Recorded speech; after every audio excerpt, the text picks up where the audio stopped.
O repórter Fernando Martins está ligado na cidade. Daqui a pouco às 11h30 o programa que traz a participação dos ouvintes com as reclamações, mas agora ele está nas ruas, ele vai em loco avaliar os problemas aqui da cidade. A gente fala agora sobre os corredores de ônibus. Por imagens, bom dia, Fernando Martins.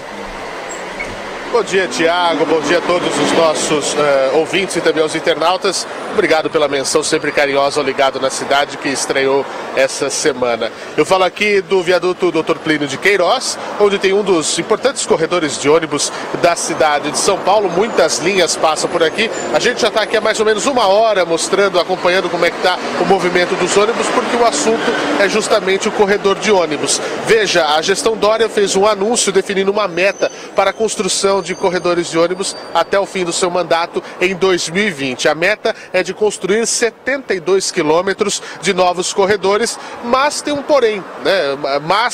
Tem um detalhe: os corredores concentrados nas zonas leste, oeste e sul. A zona norte praticamente ficou desprivilegiada desse projeto da gestão. Esses 72 quilômetros iriam somar 30% mais de vias exclusivas para ônibus na malha atual da cidade de 238 quilômetros, que ajuda bastante ao transporte coletivo por aqui. O que acontece?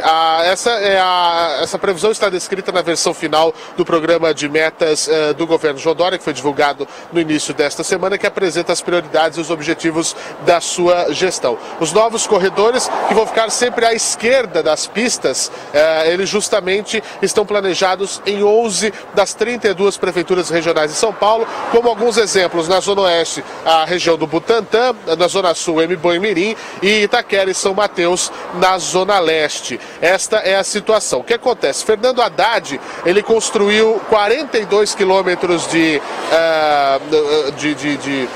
corredores de ônibus em sua gestão, de 150 que foram prometidos. E o prefeito Gilberto Kassab, na sua época de prefeito, entre 2009 e 2012, prometeu 66 quilômetros e construiu apenas 11 quilômetros e 800 metros. Portanto, nós vamos acompanhar os 72 quilômetros de novos corredores de ônibus que serão implantados pela gestão do prefeito João Dória. Então é isso, a gente vai acompanhar de perto essa questão aqui no Jornal da Manhã e também no Ligado na Cidade. Ligado na Cidade, daqui a pouco às 11h30, em AM, FM, também por imagens, e a gente conta com a participação dos ouvintes, com as mensagens pelo WhatsApp, e na hora o Fernando vai abrir o telefone. Professor Vila. No seminário Mitos e Fatos da Jovem Pan, aquele que tratou de mobilidade e tal, a discussão, eu lembro, já citei aqui, não custa citar novamente, que os especialistas dizem a importância dos corredores, né? Que o custo é muito menor do que, por exemplo, fazer metrô. E aí esses especialistas explicaram como é que deve ser o corredor, os ônibus, tal, comparado com outros países, porque sempre tem a ver como... E entre a gestão... E muitas vezes também quando fazem o corredor, eu já vi em gestões anteriores, fazem mal feito o corredor, né?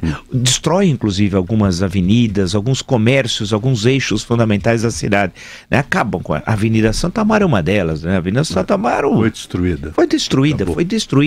Pô, outro dia olhando umas fotos dos anos 30, olha que eu estou bem adiantado do século passado, lá quando Santo Amaro, inclusive em certo momento, era se separando de São Paulo, tal, né?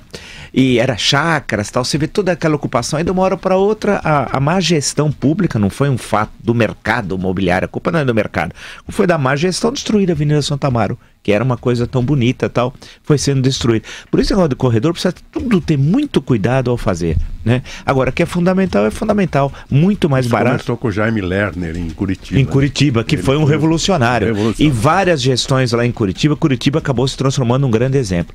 Vamos ver se essa questão é enfrentada, que eu sei que a torcida do Flamengo, do Corinthians, quem for, que tem problema de orçamento, falta dinheiro, né? Mas com esse orçamento que tem de gerir a cidade, tem de fazer e já sabia-se isso antes da eleição, que havia problemas do orçamento da cidade de São Paulo. Então esse é o problema, como gerir a cidade, e essa questão do corredor é fundamental. Atenção.